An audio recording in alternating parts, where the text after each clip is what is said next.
Sortez du cadre, présenté par Nikos Aliagas. Tous les samedis, 11h30 sur Europe 1. Quand Suicide français atteint des records de vente, ça ne vous donne pas envie d'arrêter les romans d'amour pour balancer sur le milieu de l'édition?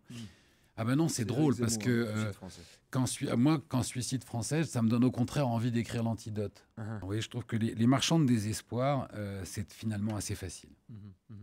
Il y en a tellement, vous voyez, qu'il suffit d'attiser les peurs, il suffit d'attiser la haine de l'autre, il suffit d'attiser... Moi, j'ai pas attendu le 1er janvier, les drames de janvier de cette année pour écrire et parler du vivant ensemble.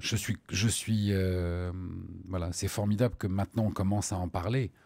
Mais quand on me posait la question pourquoi vous êtes parti il y a si longtemps vivre à New York, c'est parce que je vis sur une île où il y a 163 communautés ethniques qui vivent ensemble. Et que voilà, et que quand j'ai écrit ce roman, Les enfants de la liberté, la dernière phrase du roman, c'est le mot étranger est la plus belle promesse du monde. Je trouve que le marchand de désespoir, moi, ça m'intéresse pas. Moi, j'aime mieux faire partie des aides-soignants. Vous voyez, me battre aux côtés des infirmiers qui vous disent non, ça va aller, si on veut, ça va aller. Il faut arrêter d'écouter les gens qui vous parlent du suicide français et qui vous disent que la France est en retard et que la France... Voilà. Je vous le dis du fond du cœur et je vous le dis, vous voyez, pas comme Éric Zemmour, c'est-à-dire que ma vie ne se passe pas dans le 8e arrondissement et dans le 6e arrondissement.